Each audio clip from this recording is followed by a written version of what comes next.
धन्यवाद महोदय। आमचा हा जो उपक्रम जो चालू केलेला आहे हा सर्व गावकऱ्या वतीने आहे।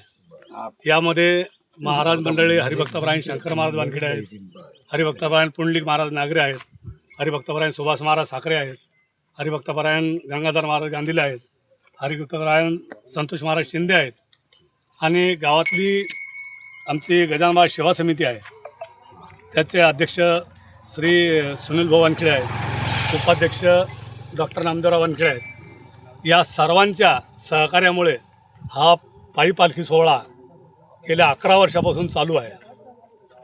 याच्यामध्ये गावातून भरपूर मंडळी आम्हाला सहकार्य करते, अन्नदान करते, वर्गणी स्वरूपात पैसे स्वरूपात वर्गणी देतात, जे काही मोफत वाहन सेवा देतात, काही मंडळी आरोग्य सेवा देतात, नवे तर पूर्ण गावकरी मंडळी आम्हाला सहकार्य आहे। सर्वाच्या सहकार्यामुळे हा पायी पालखी सोहळा चालू आहे। आणि जो वाटचाली चालत असताना पांगेरखेड आहे, विठ्ठलवाडी आहे, पांगेरखेडमध्ये दुपारच्या भोजनाची व्यवस्था आहे, संध्याकाळच्या राजगडमध्ये आहे, त्यानंतर समजा स्टेप बाय स्टेप समजा नवे गाव आहे, आलेगाव आहे, त्यामुळे सस्ती आहे, अंबाशी आहे, वाडेगाव आहे, खामखेड आहे, समजा बाळापूर आहे, मनारखेड आहे आणि शेगावमध्ये आहे।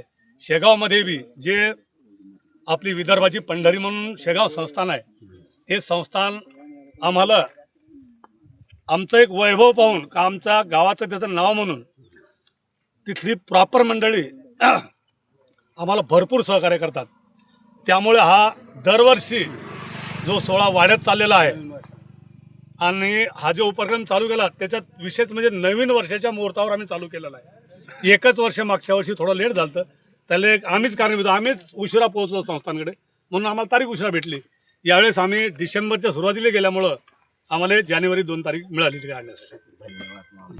आमचा हा जो श्री संत गजानन महाराज यांच्या आशीर्वादानं हा जो वारकरी संप्रदायाच्या सहकार्याने पायी पालखी सोहळा बेलगाव ते श्री क्षेत्र शेगाव गेल्या 11 वर्षापासून सर्व गावकऱ्याच्या सहकार्याने हा पायी पालखी सोहळा चालत आहे।